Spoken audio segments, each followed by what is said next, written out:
Hey everyone, so it's 7:02. I'll give a few more minutes to kind of get going, but just so I know who's here and that I can hear you and you can hear me.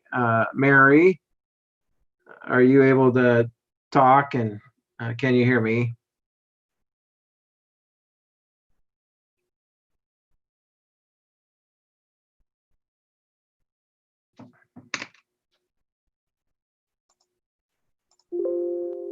Volume's up. Sherry Fowler, can you hear me okay? Yes, I can. Perfect, great. And then one is called iPhone. That happens sometimes if you call in. Just if you could unmute yourself and let me know who you are.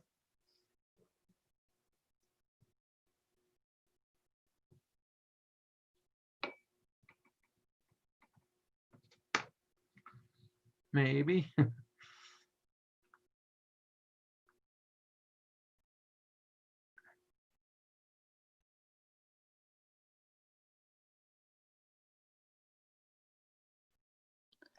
There, this is Jenny Groby. Hey Jenny, how are you doing? Hi, great. Sorry, it took me a minute.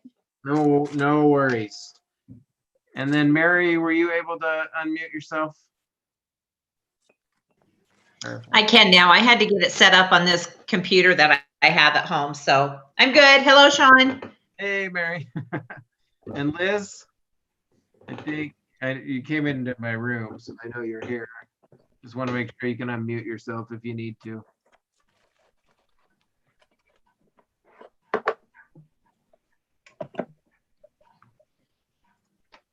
Oh, I don't think I have any microphone. a microphone. Okay, so you can hear me. Okay, I can hear everybody, but I can't. sounds speak, good. but that's Yep, okay. you can always type something into the comments if that helps. So, okay, we will just get going then. I guess it's a fairly small group, but that's okay. That's why I scheduled some different times for people to hear, and I'll try and track and see if anybody else gets in the waiting room. Right now, I don't see anybody. So just first of all, welcome. Glad that you guys are here. Just wanted to kind of go through the current reopening plan as it is, talk about what happened to kind of form the plan, and then hopefully most of the meeting just give you guys a chance to ask any questions. So first of all, obviously with the school closure this spring, a lot of things changed in a hurry, and we shifted from just what was completely normal at the time to online, and then straight into summer from there. With that said, I kind of had high hopes that June and July and August, which are generally not months when viruses spread, at least rampantly, would be kind of quiet. And so as a result, we kind of gave some of the staff a break in June, and we didn't think about it much. June was actually a pretty good month when it came to cases, et cetera. Of course, then it started to tick up around the first part of July. Maybe even the end of June, there was signs of an uptick. And that's kind of when, so the first part of July was when I, kind of the planning started with this plan. The focus of the plan from the very beginning, and as there were kind of talk about what school might potentially look like, of course, it constantly changes, and the science is changing, and just the status of COVID in our community is changing. But the focus has always been, after many discussions, to keep kids and staff in school as much as possible this year. So the feedback that I got, and what I know as an educator, is that learning online is never as good as learning in person. I think that's especially true in our school, but that is my, the top priority as this plan was drafted is, and oftentimes, when we had our parent and teacher committee meeting to talk about it, the question was, like, what do we need to do to make sure that we meet that priority of staying in school as much as possible? We do that for several reasons. One, some parents have work obligations that make it very, very tough for their child to be at home. But also just in general, parents might not have the same, not all parents have the same toolkit at home available to teach their kid, and maybe need some extra support. And then there's important social and mental health argument for children and teenagers being able to be together in a building.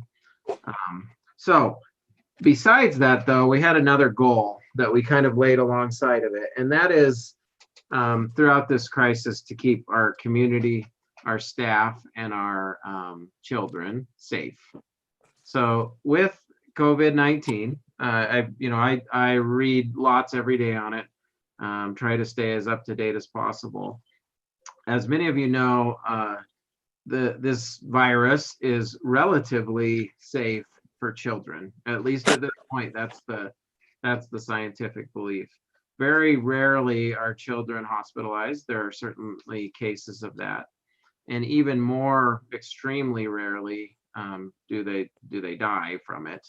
Matter of fact, much less than perhaps like the common flu or something like that for children and teenagers. Some of the early science was saying that perhaps they also did not spread it as much as an adult, but as the science kind of develops, and some of it was kind of masked because so many people across the entire, not just the United States, but across the world, closed schools down very quickly. And so as the science has looked at, one, how much virus children carry and how much they can spread it. And as we've had summer camps and some school reopenings around the world, it's beginning to become apparent, I would say, that children can actually spread it relatively effectively. And that some of it, like I said, some of it was masked because schools were closed. And so I think it's important to note that as a school, we have an obligation not just to keep the kids safe, but also I have an obligation to keep staff members safe who are potentially at more significant risk of illness. And then, thirdly, as a school, I think we have an obligation to keep our community safe. So like in Lewis County, for example, approximately 25% of the people are 60 and older, which means that 25% of our population is at risk, thanks, Cole, for this disease, and suffers a much higher fatality rate. I want to premise, because I think it goes both ways, and I've read lots, and you hear stuff that on both sides. Sometimes I think it's kind of extreme and people don't sit down and kind of look at the actual numbers of the death rate, which is relatively low. But then I also think on the other extreme is that it's just you might hear comments that it's just a cold or just the flu, which is not proving to be true. And a couple of reasons that I kind of emphasize that is because the cold and flu don't spread like this in the summer. This is a hyper contagious virus. So it is actually much easier to catch than the cold or the flu. We all have some level of immunity to some of the cold and flu viruses. And so we can oftentimes come in contact with those viruses and not catch it. Whereas with this coronavirus, it seems to be very contagious since it is novel to our bodies. So that contagiousness means that you can get kind of massive spread very rapidly. And given the current testing status that we have in the state of Idaho, it's really kind of hard to catch when that explodes. And so as we were drafting a school plan, there's two things. I wanted to have a school plan that didn't have the Nez Perce community bring an outbreak into the school, but also I want to create a plan where the school is not pushing an outbreak into the Nez Perce community. So there's lots to think about there. Like I mentioned on a Facebook post that I put out, COVID is not a death sentence by any means. People survive it. Even people in nursing homes survive it. But it is most certainly something to be concerned with, especially given the way that it can rapidly spread, and the fact that it is, more lethal, more fatal than the common flu, or the flu that we get every year. So we have to be balanced. We have to be smart. We have to recognize that our priority is to have kids in school, whatever that takes. I'm committed to doing that.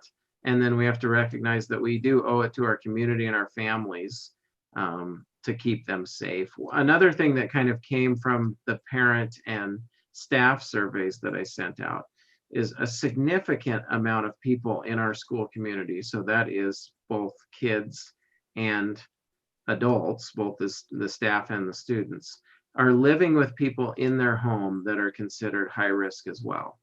And so we have staff that are high risk for COVID, and we also have lots of us go home to someone who's high risk.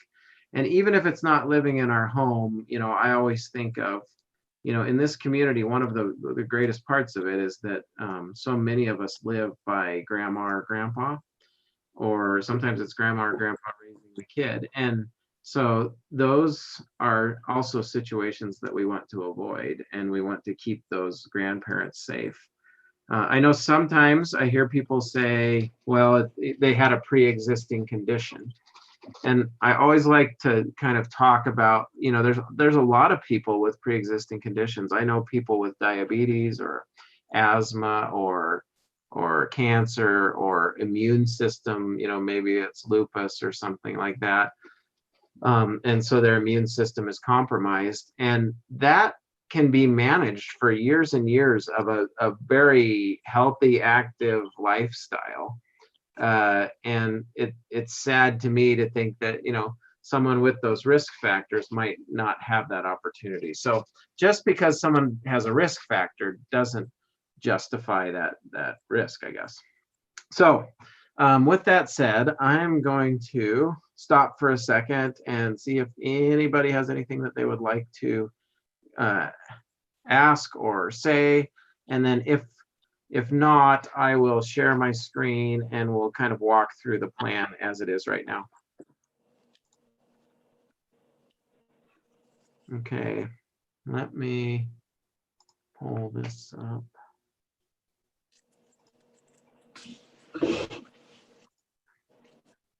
So can you guys all see the screen here, the plan? So this school's reopening plan. Basically, throughout this plan, the school board has granted me as the superintendent authority, when we talk about these different categories, to shift between a variety of categories. If the decision is made to shift between categories, then I will notify the board within 24 hours. That decision will be based on my knowledge and consultation with the North Central Idaho Public Health District.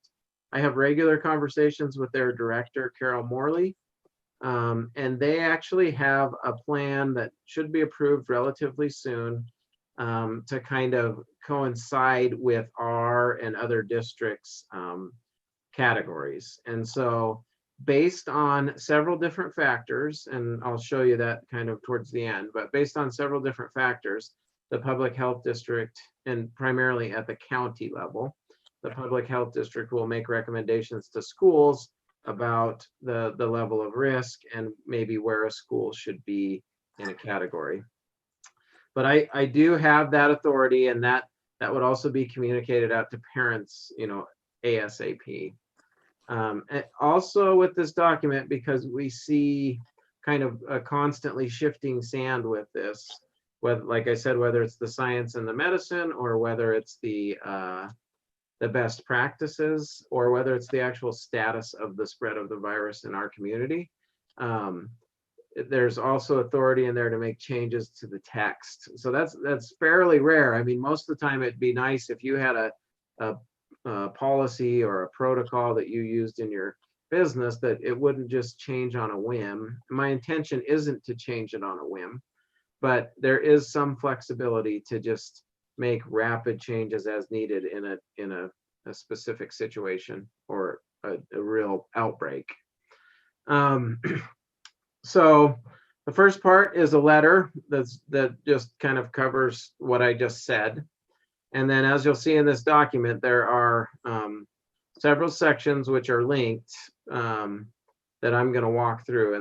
And the first part is just kind of the guiding principles and a couple of definitions. So I'll just go through a couple of these, try and be fairly brief. In the event of a closure, there is something that we call a priority student. So a priority student falls into a couple of categories. The first category is going to be a student who is actually on a special education plan, so like an IEP or a 504. That's the first kind of level of a priority student. The reason we use the word priority student is even in the event of potentially a fairly significant outbreak in our community, we believe that there are some students that we might prioritize to be, oh, I'm going to admit someone here, that we might prioritize to still be in the building.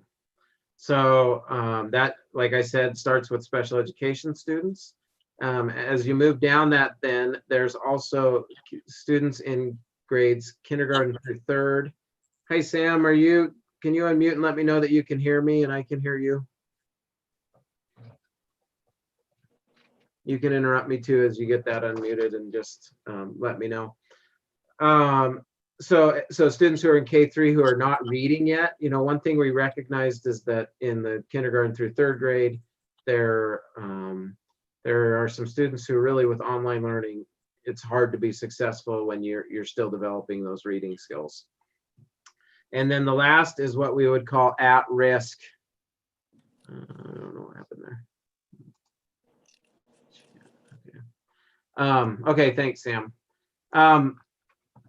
So at risk, the last one is these kids, and this would fall probably more likely in the junior high or high school, but also in the elementary. Kids who maybe this online learning just didn't work, and perhaps they needed to come back in for some summer school. And so that might mean that those kids, even when we're in like red, when I talk about the colors, we might still have them in. Now, it might not be every day, but we might have lower risk staff that are available to work with them to kind of help them through this online learning and navigate it if we have to switch. Also in our definitions are at COVID risk students and staff. We are using the definition that the CDC uses for the underlying medical conditions that put you at risk for COVID-19. Again, in earlier stages, we might consider, there are considerations for students that are at, and staff members that are at COVID risk. That might mean that when we move from green to yellow or orange, that a staff member would be allowed to work at home at that point, or a student that's considered to be at risk as well would be allowed to immediately kind of go to online, even if the rest of the school was still meeting in person. Symptoms of COVID-19, that continues to be updated, but basically shortness of breath or difficulty of breathing, uncontrollable and consistent coughing, muscle pain, chills, headache, sore throat, and then that loss of taste or smell that you hear about a lot with it. One of the interesting, all of those symptoms, including the fever of over 100.4, are co-symptomatic with other milder diseases, sometimes a common cold, sometimes the flu.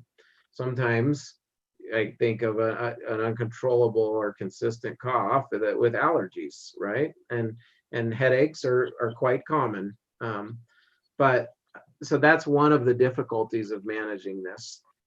Physical distancing, and when we talk about that is and probably maybe one of the most important things we do is trying to maintain physical distance. Is 6 feet between people. I recognize that is going to be a really challenge in any school, but I think we have a big advantage being in Nez and then a mask, which in our document, a mask, we We've slid off a little bit of what the CDC definition is, but we have approval from the public health district to use this definition. So we are using a mask interchangeably between a cloth face mask. This is one that I like to wear. It's made out of like t-shirt material, and also a face shield at this point. The CDC does not, just in all openness, the CDC does not recognize the science behind a face shield as solid as behind wearing a cloth mask. They recommend a 3-layer cloth mask, and the district will strongly encourage that as well, but we would not require that. So at least to begin with, a mask is a tightly woven piece of fabric, so nothing loose. You couldn't have like a mesh mask, but a tightly woven piece of fabric that would cover your mouth and your nose. Or a face shield would be a piece of clear plastic that would cover your entire face. Hand washing is another one that needed a definition because for the purposes of this document, hand washing is the same thing as using hand sanitizer. Again, this is a case where the CDC tells you that hand washing with warm water and soap is superior to hand sanitizer, but we will use them interchangeably. And then a soft closure, which is the language that was used last spring, can be of any length, but it's any instance where the in-person operations of the school is disrupted.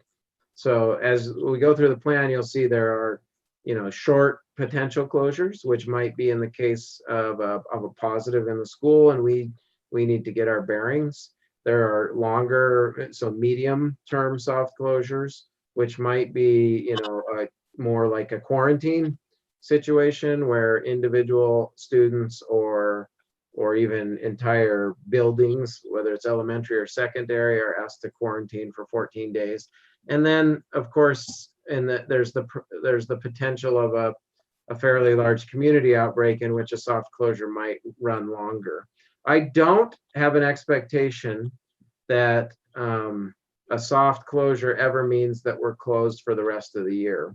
I suppose unless it was like right at the end of the year, but we will certainly in our plan be able to move from a point of soft closure back into a point of in-person learning. I just put this slide in as our protective shield. These are the things that we're focused on as a district to have kids in person. And one thing you'll see about this plan, we continue to plan for what online learning might look like if we have to do that. And that work is going on with parents and staff members and is still active and likely will continue as we move towards opening school. Hope to have a kind of a preliminary approved draft of it as school starts. And that would give us some guidance if we have to close and make everybody kind of feel like they know what's going to happen. With that said, this plan that we're going through tonight is the part about what do we need to do to stay in school. So that's the focus of it. And so then this is our protective shield. Screening students, that is, catching them if they're coming to school ill, making sure that we don't have students who are sick coming into our building, or staff or visitors for that matter, distancing and sanitizing. And we kind of put all of the things that we did into those kind of main categories, those three. This is just a breakdown of our local and state categories so you can understand. We have 4 categories in our plan. The public health district will also have 4 categories in their plan. You could think of it as no really community transmission, and then a level in category 2 that's a moderate, so no to minimal, and then a moderate risk, and then a moderate to substantial or in school transmission. And then the final one, category 4, is where we have like substantial or the highest level, which would be called critical. Critical would happen if our healthcare system is overwhelmed. So as far as cases, critical and substantial might be the same. But if our healthcare systems start to operate on in a crisis format. For perhaps hospital beds are overflowing, or they're having to use unconventional space to manage infectious people. They could declare that crisis situation, and that would be critical.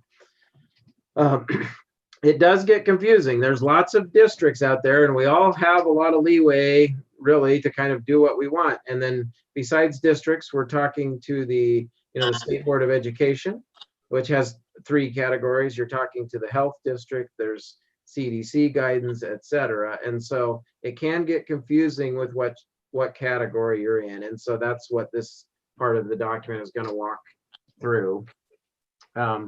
Again, just with the movement of categories, that would be decided by me, and any changes would be then communicated to the board, and the board would then have the authority within 24 hours to say, no, Sean, you're wrong, or yep, we support that. So they will still have the final authority, but decisions could be made without getting that authority immediately. Also, just in our categories, there's this little bit of difference when you get to category 3, or if you get to category 3, that's school transmission of a COVID-19 illness. So that is when we have a case in the school like that, that would move us kind of temporarily into that category 3, because now we're at a higher alert level because of cases. If I'm being honest, I expect all of these categories during the year. I think we just have to plan and be ready for it. I can hope for the best, but we certainly have to plan for all of these categories. So now the actual operational plan. Any questions? Yeah, sorry, I'll pause. Okay. Now that this is the actual operational plan. I think it's fairly detailed compared to a lot of other schools that I've read, but I'll try and work through it as much as possible. This is also shared on the school website. This is the latest version. I actually need to get up there. So if you went and checked it right now, it wouldn't quite match up. So the first thing I'll tackle, because it has the potential. I realize that there are people in different places with this, but is the mask wearing, or the idea of wearing masks in school. First thing I'll say about masks is I do not like them. I personally don't like to wear them. I'll find every opportunity I can to not wear them. And I was even a little hesitant at the beginning. Of course, a lot of confusion when the CDC and the Surgeon General came out in March and said masks don't make a difference or might even hurt. And then a lot of scientific work was done, and I've read a lot of different scientific studies about mask wearing. And a couple of things about masks that I want you to know. One, no mask, even an N95 that a doctor or nurse wears, is perfect. It is just absolutely not a perfect barrier between you and a little virus. But what the research does show is that masks do slow kind of the overall spread within a community of a virus. So they do stop that the rate are not the rate of spread. So no mask is perfect. And I had a lot of early conversations, even in July, with doctors in the health district. And, I asked a lot of questions because there were some real concerns that I had, like, what about kids that don't know how to handle masks, and they screw up and they're chewing on them, or they take them off when they're not supposed to, and blah, blah, blah. And then what about, kind of the mask getting dirty, like they didn't wash it and it's collecting maybe not even coronavirus, but other viruses or bacteria. And really, to a person that I talked to, medical professionals and public health professionals, they all said, certainly mistakes will be made with masks. Kids will make mistakes, adults will make mistakes. We're not used to wearing them. But the overall benefit, even with that scenario, is still, it outweighs those other potential risks. And that is what the data has shown. A really powerful study came out of Korea where there were people that were symptomatic. So they had the symptoms, the coughing, those kind of things. and living in the same house and there were people living in the same house as these people, and wearing them when the families all wore masks all the time, including the sick person and the people who weren't sick, there was a drastic reduction in the amount of spread or the chance that you would even catch it from a family member. And it was a large study. And so they compared families that, once someone came home sick, they didn't wear masks, and families that when someone came home and everyone wore masks. And it was very, very significantly reduced the spread of the virus. The reason why that is they really think that the primary mode of transmission now is these water droplets that are loaded with the virus. The water droplets fall onto surfaces. That's why surfaces were kind of an initial concern, although they're less of a concern now. And the virus also likely, the science is saying, can also transmit via an aerosol, which means if it was a true aerosol, it might even sneak through a cotton mask. But the primary source is through these water droplets that we exhale when we talk, when we cough, when we sneeze, that come out. And it is effective at catching water droplets. It might not be effective at catching tiny little aerosolized pieces of virus, but it is effective at catching these water droplets that are big carriers. Another positive argument that I continue to see in the science is that there's pretty good evidence, probably not quite as strong as the evidence I referenced before, that by wearing a mask, you can reduce the initial load of virus that someone might be exposed to, someone next to a sick person. And that has an impact in the course that a disease takes as it runs through a body. So as a kind of a simplified example, if you start with just one little virus particle in your body, by the time it doubles and doubles and doubles, by the time it gets up to a significant amount, your body will have longer to kind of be ready to respond. Whereas if you get 1 billion or 1 trillion virus particles in you at the very beginning, in that same amount of time when it doubles, you have a lot more before your body has actually mounted a response. And so there is growing evidence. Like I said, it might not be as strong in my reading as the prevention piece, but there's growing evidence that wearing a mask can change the severity of this virus as well. And so those are kind of the two big things. The other thing I say about masks is because these little droplet particles, just like we don't ask kids when they sneeze or cough to just cough into the open air, we ask, a long time ago, you got told to cover your mouth with your hand. And now we say cover your mouth with your elbow. Well, those are ways of stopping that point of transmission. Wearing a mask does the same thing, but it's like holding your elbow up to your face all the time. Now, it's not comfortable, but there is no scientific evidence that it actually raises your oxygen or raises your carbon dioxide levels or lowers your carbon dioxide levels. And there are, I looked up, there's a marathoner who won the US championships who ran an entire race wearing a mask because to filter out pollen was his. And doctors and nurses obviously wear even more restrictive masks for the entire day. And so with all that said, I know some districts are just coming out with language that masks are going to be encouraged. We are also doing that, but I think being realistic, in our green, we are not requiring masks other than a few certain situations, but we are going to be focused on making sure that, one, our kids are practicing and getting used to wearing these things, and that we're all kind of practicing with it, so that we can eliminate some of those, kind of more common mistakes, and that they're prepared for it in the eventuality or in the case that it might happen. Again, I don't like them. They're not fun. I know some people think it's like perhaps a slippery slope too. And the best thing that I can tell people about that is in 1918, there was that influenza outbreak. and there was a big push to wear masks.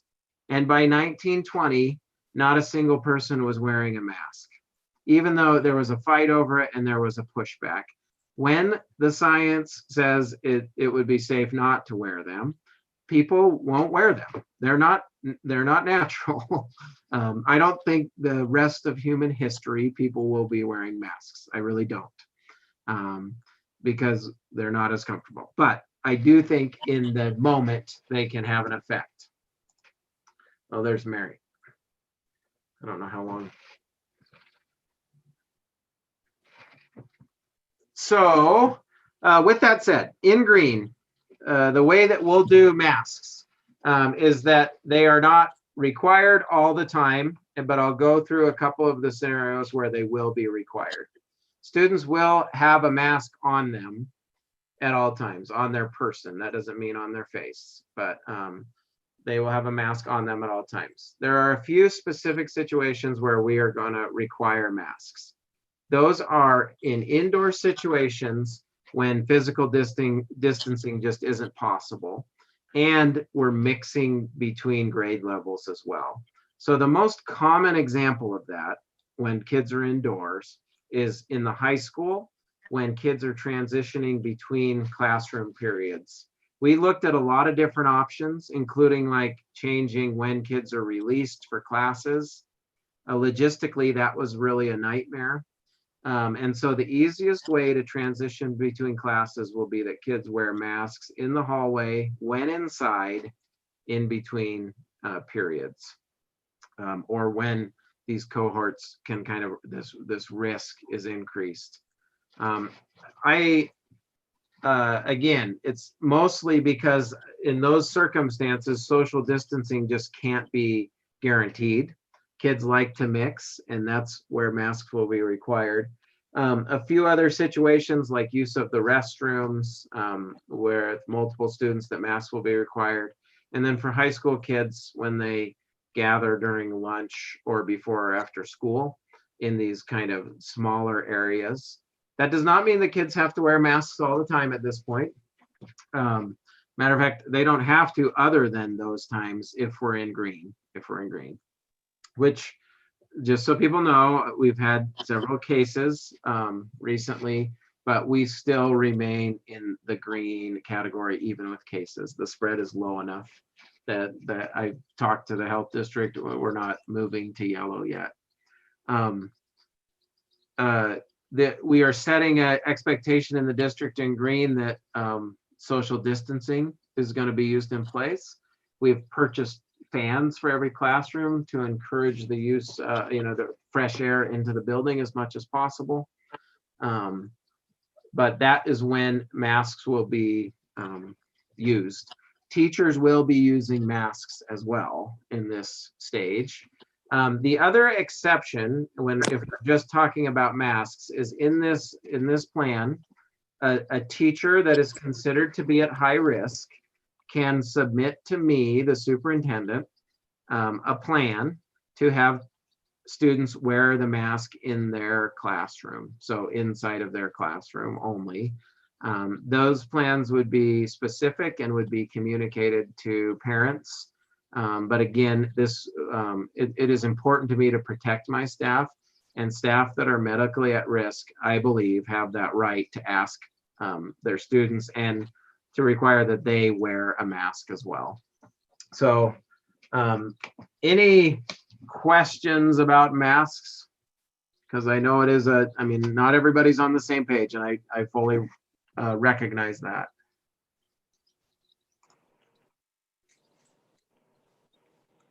You guys are a quiet group.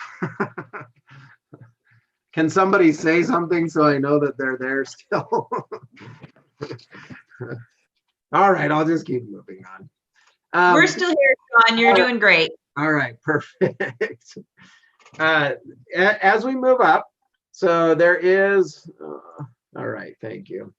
As we move up in the categories in yellow, when it comes to masks, at that point, masks and face shields would be required when physical distancing is not possible. Now, again, in this circumstance, when we move to yellow, perhaps we get a little bit more community spread or more cases in Lewis County. That would be kind of a recognition that it is not in some classes. If you have a class of 6 or 8, or even, I just checked out the 5th grade classroom today. She's got a great plan. She has 15 kids. Every kid will be able to stay 6 feet apart. That might not be possible if you have a class of, say, 20.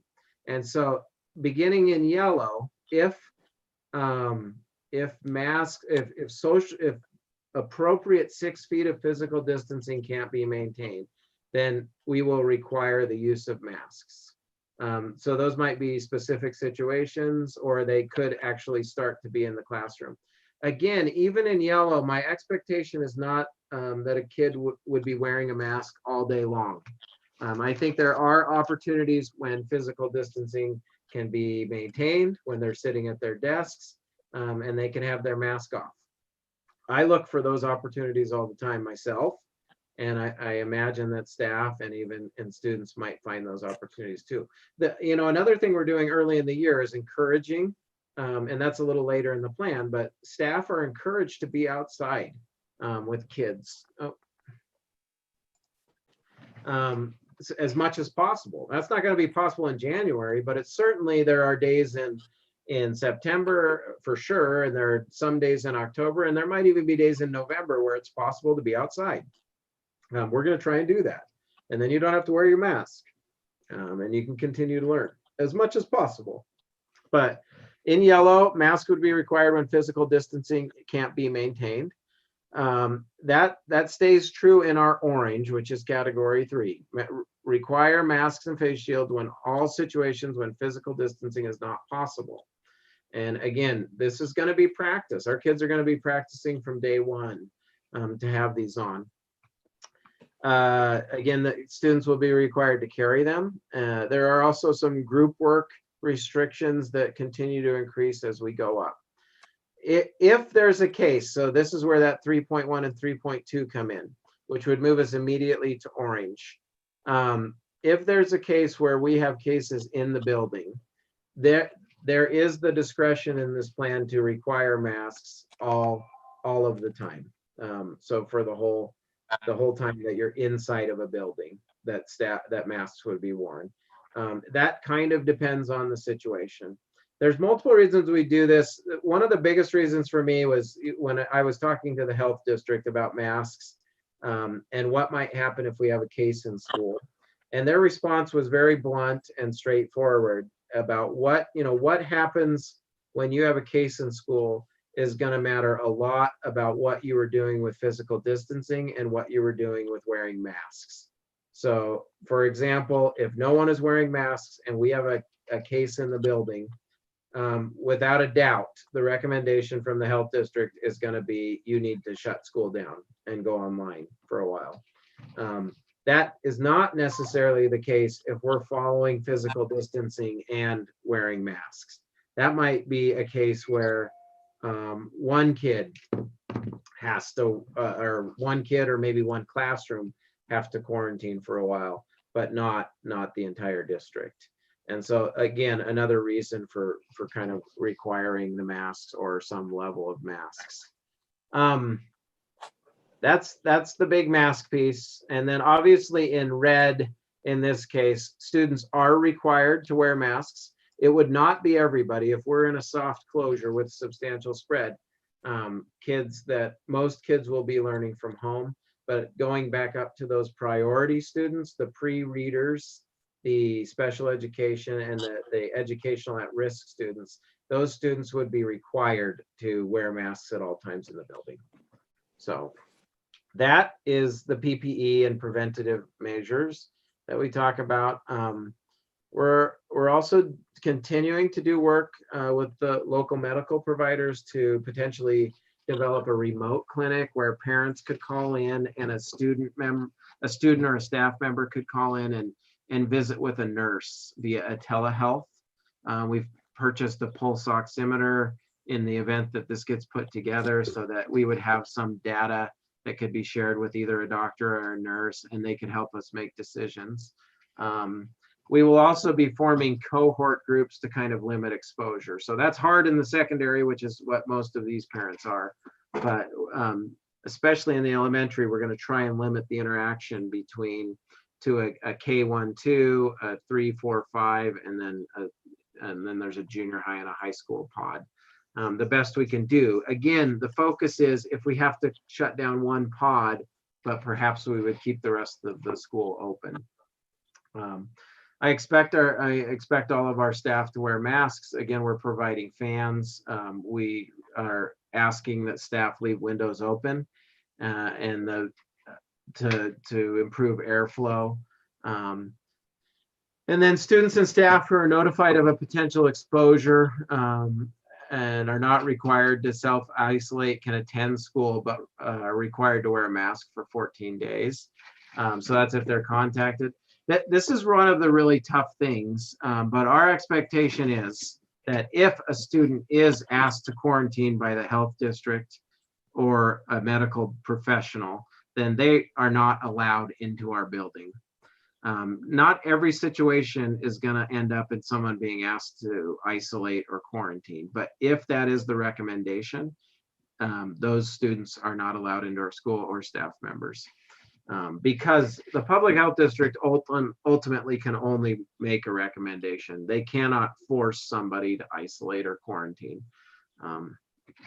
I, on the other hand, as a superintendent, can write a rule that says you might not have to isolate or quarantine, but you are not coming into our building if you've been asked to. Again, students are required to carry masks with them. We will also be providing training. Hey, Sean? Yes, yes. Yeah, Matt. On that 14 days, Yeah. so like if Hannah gets it, would it be everybody in the family for 14 days? Yes, and they will ask if there's a positive case like that and you're living with someone, then they're going to ask everybody. That's the health district is going to ask everybody in that household to also isolate for 14 days. Yep. That is correct. Okay. It is a real challenge. It's hard. I mean, even with these couple of, we're now up to 4 cases in Lewis County. But even with these, I'm already, kind of getting questions, and there's the idea that there's potential exposure, and maybe it's not even with the Lewis County cases, but other cases. I've had 2 conversations in the last day now, or maybe a little more than 24 hours regarding specific situations. The public health district has a really good hotline. I'm sure they're going to start to get a little more overwhelmed, but there is a health professional there that kind of walk people through those steps. But yeah, there's going to be some flexibility with masks. So again, I'm not going to be checking kids for 3 layers. That's what the CDC recommends. But I'm just not going to do that. I don't think it's feasible to do that. We will encourage kids to wear their own masks. With that said, I don't know where I just put it, but we've been ordering some masks, and the state of Idaho is providing free masks, and there are lots available. We have enough for every kid. And the way that we imagine doing masks right now is that every student will have 5 masks for the week, so that we don't have to worry about constantly washing them, and so that we don't have to worry about them being unclean. So a student will have a Monday mask, a Tuesday mask, Wednesday, Thursday, Friday. When they're done with their mask for the day, they're going to drop their mask in a bucket. The bucket will be washed, or those masks will be washed. We'll probably collect a couple of days of masks, and they'll be set out and organized by the student's name again. And then when they come back the next week, they'll have their set of masks clean and ready to go again. So they'll get them at the beginning of the day, and at the end of the day, they'll deposit them in that bucket for washing. For students who bring their own, obviously, we're not going to require them to use a Nez Perce mask or a school issued mask. They'll have that flexibility. The requirement will be that they're kept clean. The suggestion is that they're washed every single day. So again, the suggestion would be that they probably have 5 masks, 1 for each day. Obviously they don't have the freedom to have a beer can on the mask, or something vulgar, but the idea is that they can have some freedom and some fun with it. Yeah, and then there's a couple other ideas that we're playing around with, to kind of encourage some mask use. I don't want, especially in this green, I don't want mask bullying either way. If kids aren't wearing masks, it's not required. I don't want them to be picked on. If kids are wearing masks, I don't want them to be picked on. We are, though, as a district, we're going to work to encourage kids to wear masks. That's going to be the direction, because again, we have to prepare for this, the likelihood, what's looking even more and more like a likelihood, that we're going to be in the yellow and we're going to be in the orange. And we need our kids to know how to use them and be comfortable with them in this learning environment. So Liz, yes, Liz asked a question just about limit high school students working with elementary students. That is not going to happen this year. We will not be mixing high school and elementary students for stuff like homework helpers or reading to them in the morning. The next part of the plan is screening. Screening is, again, those symptoms. Originally in this plan, some of the screening fell on the parents, but after several meetings with parents and with staff, it was kind of decided that the best way to screen is really to do it at school. And in all likelihood, screenings will happen after kids have come into the building. So all of the elementary kids are going to enter the building through their own teacher's door to kind of limit that large group at the very beginning of the day and the mixing of what we call cohorts. And then as they come into the classroom and sit down and begin on a beginning activity, that screening is going to occur with a teacher as they move around, or via like a Google form or Google Doc that the student can fill out and submit. There will be temperature checks for fevers as well. If a child has a fever, 100.4, and we will give them 10 minutes, because I realize sometimes kids are running around and they've got all their winter gear on, and you can get 104 reading, and we'll read it again. And so if they have a temperature over 100, they'll be isolated away from everybody, distanced. They'll be given 10 minutes. And if they continue to have a fever, they will be sent home. We're in an environment right now that we can't have kids coming to sick. And I strongly encourage parents and staff members, and sometimes I think staff members are worse than kids. If you are sick, stay home this year. If you are sick, I think there will be opportunities where we can still count you in attendance. If a child is sick and is able to connect online and participate in class at a certain level, there is the potential that we will not count them as absent. So, but if they have symptoms that are making them sick that could spread to other people, we are asking that they do not come to the building. There are other ways to learn. One of the things is sometimes it might just be a cold, or it might be, just a little bug that they got or something like that. The last thing we need, it will add to the confusion of this school year if we have an outbreak of a cold, because now everybody's trying to guess whether it's COVID or whether it's a cold. And so we want to really try to prevent the spread of any viruses or bacteria in our school this year, especially to kind of reduce that confusion. So the staff will be done. The staff will also undergo a screening every day. It will be a self-screening that they'll do. I think that's basically it for the screening process. Again, we just kind of bump it up as we go through the steps. Visitors will be screened for symptoms, and visitors are really discouraged. There will not be individual visitors to classrooms except via administrative approval. So even staff members' spouses are not allowed to come to the building unless it's been approved by either Jackie or myself. We have some regular vendors that drop off food, or the UPS guy. They will still attend, but if they're going into a building, they will need to undergo the screening. that's the screening piece. Sanitation, we're working hard on sanitation. We've got a great, Susan does a great job. Part of the sanitation picture is regular hand washing. There's a plan to just have it built into the day. So for high school students, they'll be just like what they wear their mask when they're in the hall, when they leave when they leave a classroom to go to the next class, they'll use hand sanitizer. When they get to the next class, they'll use hand sanitizer again. Elementary students on a regular schedule will wash their hands. We have sinks and soap in every classroom. We've worked hard this summer to get hand sanitizer and be prepared. Surfaces that we're really strongly discouraging any common use tools. There won't be any, but surfaces that are shared, particularly in the secondary, will be disinfected before a new group comes in as well.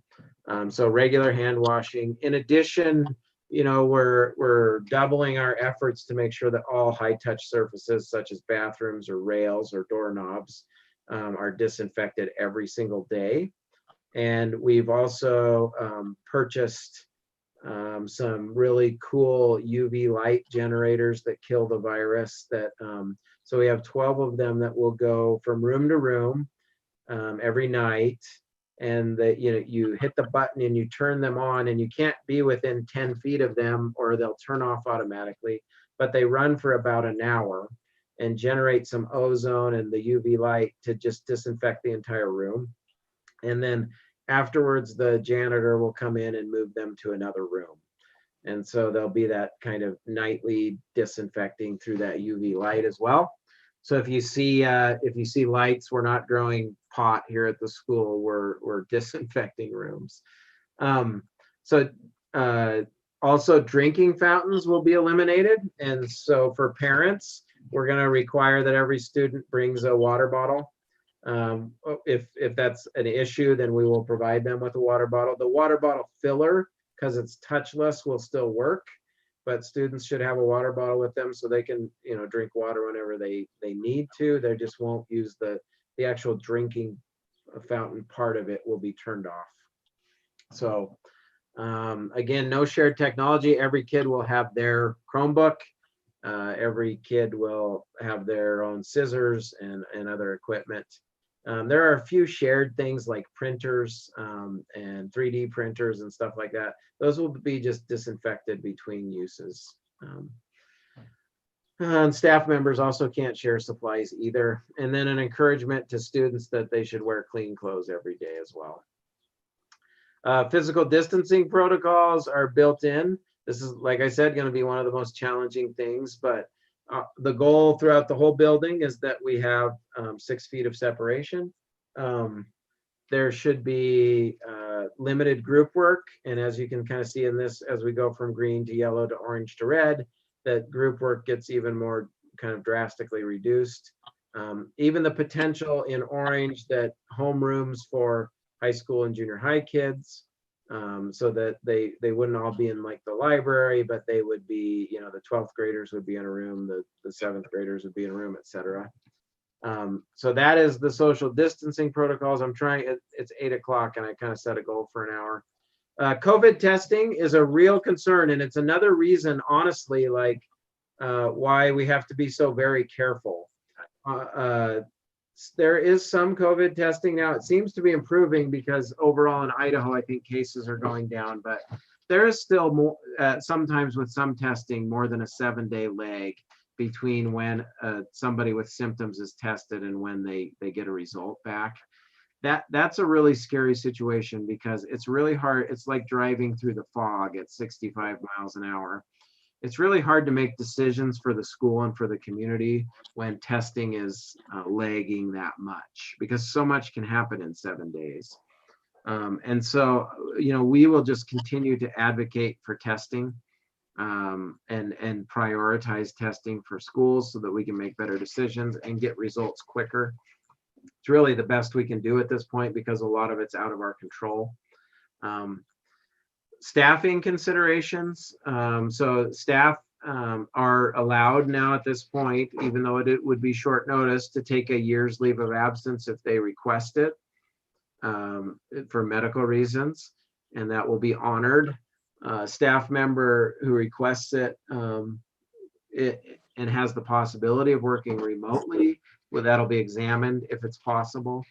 But again, we want to protect our most vulnerable staff, and make them feel safe in their interactions with kids. And again, that goes back to the mask wearing and physical distancing that's required in a staff member's classroom who is at risk. Instructionally, like I said, that's probably a whole nother meeting, but what I can tell you briefly about instruction is that from day one, teachers will be implementing practices that are the same things that will occur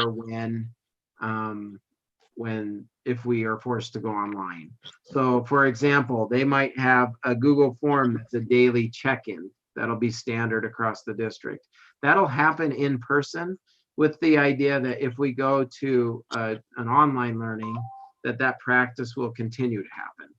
And the apps that we use in class will be the apps that we use if we go online. And so we really want to have the mindset from our staff that whatever we're doing in person for as long as we can last in person is going to be the exact same thing that will happen if we have to shift online, so that kids are familiar with it. There won't be kind of reinventing the wheel when it comes to the type of learning that's going to happen. So there won't be new apps or other things that you need to learn once we go online. If we do end up going online, that planning's still happening, but basically there will be a reserved time for live or synchronous elementary meetings, and then a reserved time for live meetings for the high school as well. And those will be regular. That's some of the feedback that we got, was that parents kind of appreciated a regular meeting time. So they kind of knew what to count on. The high school will look very similar in that regard to what we did this year. Also, the expectation that kids really do participate during those class hours, those times. So the expectation that kids are working on academic content during the hours of 8 to 3 is important. So more of an emphasis on that as well. Student social, emotional, and mental health. We are, from the very beginning, one of the stresses and something that parents have asked me about, and I think there's a few parents that have decided to do online learning because they're nervous about that kind of rapid shift with kids and their mental health, from online to, are we in yellow or orange or red, and now we're soft closure, and then we might go back to green, and kind of that inconsistency that very well could happen this year. But we are going to do our best from the very beginning with social and emotional health to have well-prepared students for these events. So that it includes communicating with them very early about their safety and security. We want, it's a weird world for kids right now, because you do see, parents were telling them you're not at risk, and the scientists are saying that too. Health-wise, you're not at risk, or very, very low risk. You don't need to stress. But then they see that, we're doing all of these things, and there's a little bit of a disconnect there. Like, well, am I at risk or not? I mean, what is the situation? And so we need to support that. Lunch and food services will be a little different, but largely the same. Salad bar, the kids won't get to serve themselves. That'll be served by someone wearing gloves and a mask. I want to keep the salad bar as long as we can. I think it's a good, healthy choice for kids. We're going to add tables into the cafeteria to space kids out better. We're going to try and serve them outside as well while we still can. We're going to separate high school and junior high students from mixing during lunch. And we're going to go to a contactless, no touch form of taking the student's lunch number and counting. But again, the idea, we're lucky we're small. The idea is that you might have half the kids at a table. We're going to try and maximize that physical distance between them. They don't have to wear a mask when they eat. They take that off to eat in any situation as we're offering. There are also, in some classes, there may be eating inside the classroom too. That is an option, although it's not a part of the plan right now at this point. If we do go to a soft closure, lunches will be delivered on buses like they were last year as well. Student transportation. So this is another area where masks are going to be required. I forgot about it when I was talking about it earlier. If a bus is not able to have its windows down due to weather, that is a close proximity and a common air where students are sharing the same air. In those circumstances, students will have to be wear masks because again, we've got cohort mixing and we've got a lack of social or physical distancing. So on buses, whether it's for athletics or for just regular school to and from, then masks will be required. We would encourage parents, I don't know if encourage is the right word, but if parents aren't comfortable with that, certainly, and I've heard from some parents who are going to do it, that are just going to transport their own kids because they consider maybe buses to be a higher risk. That actually is probably helpful overall because it allows us to space kids out even more and makes the bus a safer experience overall. So if parents do have the means to transport their own students, that is certainly an option as well, instead of taking the bus. I know that's not always possible for everyone, or just really even feasible for everyone. Bus drivers will wear masks. Our bus drivers will sanitize their own buses after every day. We have a chemical that we spray them down with that disinfects them. They can leave it sit overnight. The chemical is gone and it's disinfected. So they'll actually disinfect after they get in for their home route or for the morning route, and then they'll disinfect again when they're done with their afternoon route. Let's see, Liz, I guess I missed your question a while ago. Let me go back to it. Sophie wakes up and feels like she's getting a cold. She should stay home. Yes.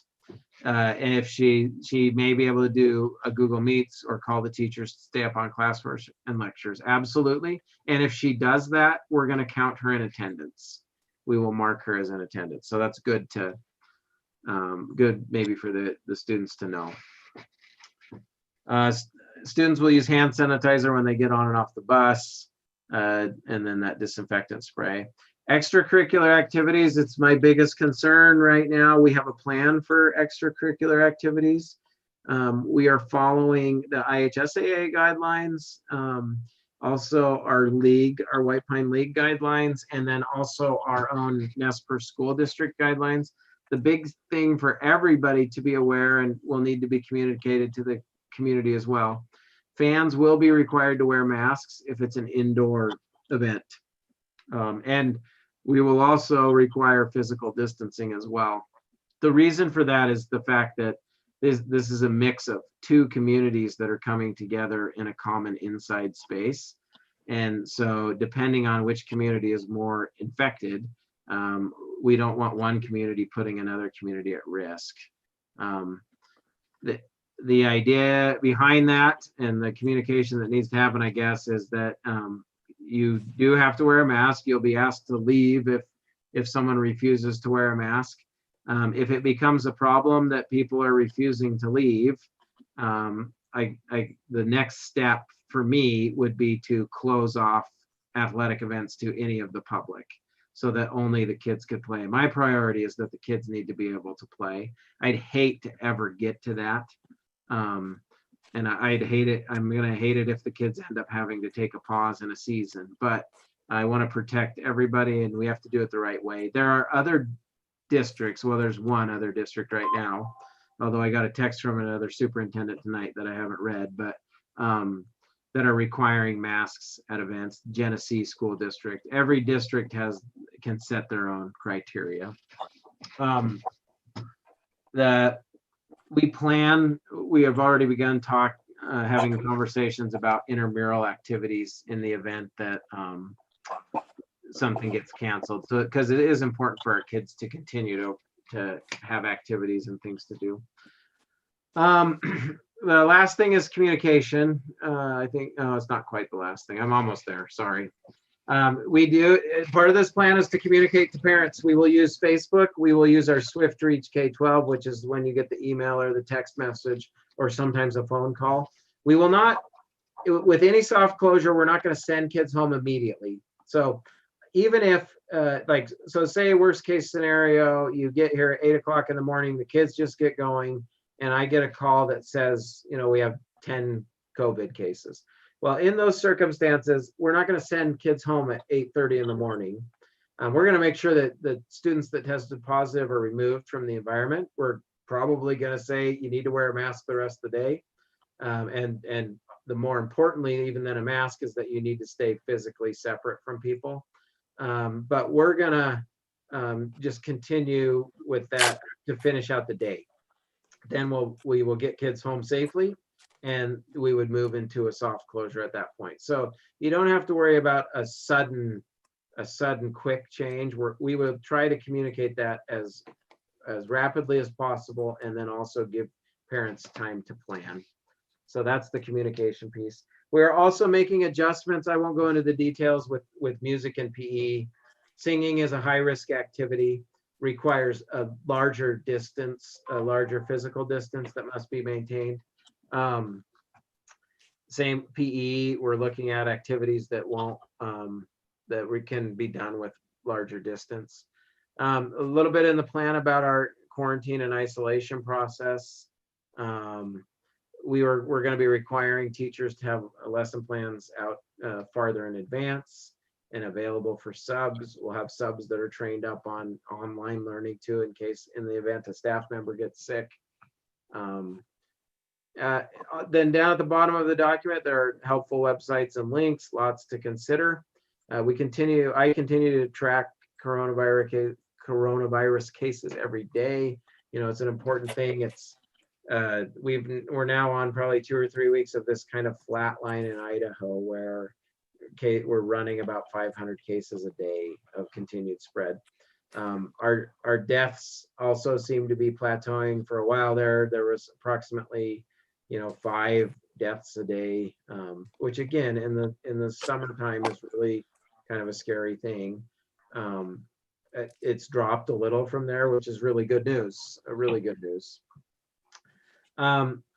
This document isn't showing up right here right now. There's something off with it, but this is the screening document that will go through the symptoms that the CDC says you should check off and whether or not you've been exposed.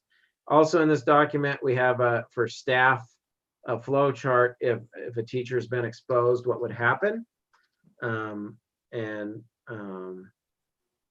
how that would look. We also have that flow chart for a student who's been exposed,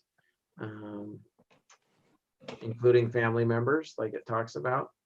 And then this document I'm going to bring up right here.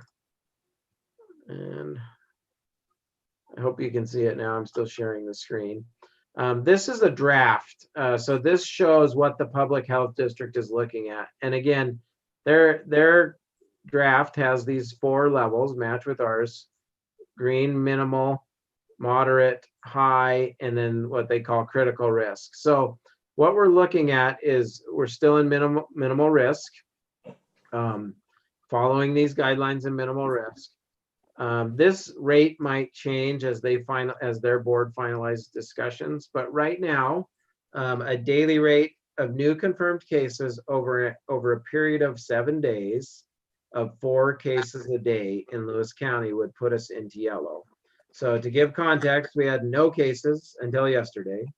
We had 1 yesterday, and we had 3 today. That daily average is at 2 now then.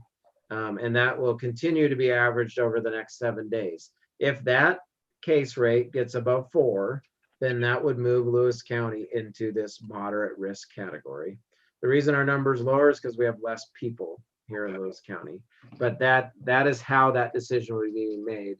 The health district's going to make a decision, communicate with them, and we would move forward. Orange would be 8 cases a day. There are other things that can trigger it too. So for example, if you have a number of people admitted to the hospital at a rate of 2 per day, that would put us into yellow. Or deaths greater than 2 per 100,000 due to COVID would put us in the yellow as well.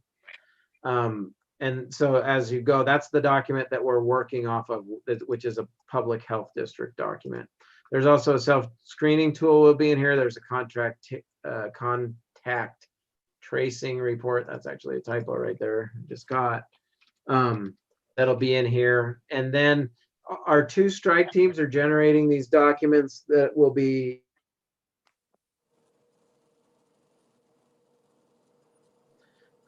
and so those documents will be shared in here too. That I expect that work to be done before school starts, or right around when school starts. All right, so that is the document. I took 1 hour and 17 minutes. I really do. If you have any questions about like the day-to-day, or if you can think of something that was missed or not explained, that the whole intent of this is that you can, this is your opportunity to ask questions, get clarity, to make you feel secure. If you have an issue with anything that we're doing, I'd love to kind of talk to you. I think we've been fairly thoughtful about putting this together. And like I said, compared to a lot of districts around, I think we've been more thorough with the actual plan of it. But if you have any questions or concerns, now is a great time to share them. So you can either do that via typing, or you can unmute yourself. We're a small enough group tonight that we can just have a conversation, I think.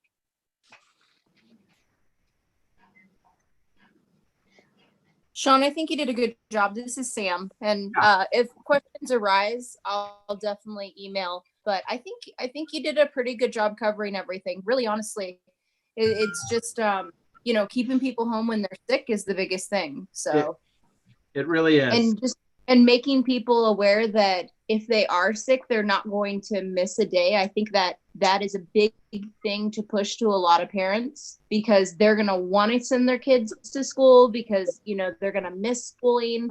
But since they're going to have their own stuff, it'll be really easy for them to just jump on Google Meets and do that. Perfect. Thanks, Sam.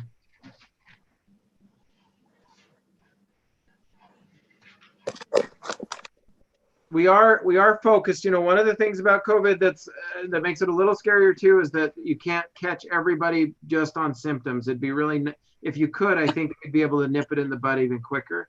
And so symptoms are incredibly important, because the most likely people to spread this disease are going to be symptomatic. That's just the way it is. Coughing and sneezing is the best way for this virus to spread. With that said, there is the potential for asymptomatic people to spread. And so that's where these other steps, the physical distancing, the social, the potential wearing of masks, can make a difference. And again, none of this is perfect. So everything we do has a risk. Driving to school has a risk every morning. We take risks all the time. The important thing for me is, what can we do to mitigate or reduce the risk that we're experiencing? And that's what we're going to try and do. The last thing that I would say is, some people are referring to this as the new normal. I really don't like that language. I do view this as a temporary normal. And I use the 1918 influenza pandemic as an example, the Spanish flu. That flu, you hardly even heard about until this COVID crisis came. So, and like I said, in 1920, nobody was wearing masks. This will change for multiple reasons. We have great scientific resources that we didn't even have in 1918. There's a natural course of a new virus for it to run its course. And our medical professionals are learning more every single day. It's amazing some of the stuff that they're doing. From even like early on, learning how you lay a patient in bed can have an incredible on their outcomes. And so we will navigate this. This is not a new normal. This is a temporary normal. And this isn't a slippery slope thing. This is just something we need to do right now to keep people safe and help them feel secure. And it will pass. Yeah, Sean, I have one other thing. Yep. The only other thing that I think of, and I'm sure that you guys have talked about it, but I see it professionally where I work, but mask shaming is a real thing. Like Yeah. people really do make others for wanting to wear a mask or whatever. And, you know, for me, I'm really trying, obviously, to make sure that, you know, our kids are open and those kinds of things about that. Yeah, I can see it. But I think that like being prepared for that, because I'm sure that it's going to happen. Yes. Yeah. That's the only thing, you It's know, a- just making sure that that happen. You know, they're already stressed out about not knowing what school is going to be like. Yep. But mask shaming is really, really a thing. So Yeah, and I think, I mean, that certainly goes in both directions with masks, absolutely. And I think we're trying to take that mindset of like, look, we're all trying to do our best here. That we really are. And nobody is not wearing a mask because they want to hurt somebody. That's a ridiculous statement. We're just, again, trying to communicate the best practices, the things that we believe are going to keep us in school as much as possible. And yeah. we'll do it. Hey, Yep. Sherry, And then trying to make it fun too, you know, make the masks as fun as possible. Maybe having them decorate their own masks, those kinds of things. I think it's a great point. These masks, we got these set of 5 from the state for all of our elementary kids today. So they already have their own set of 5 if they want it. They're really cool masks, and Jackie's already ordered fabric markers. And letting the kids have some fun and some identity with it. So, and again, I think with my hope is that with staff modeling a really good practice, that kids will adjust to it.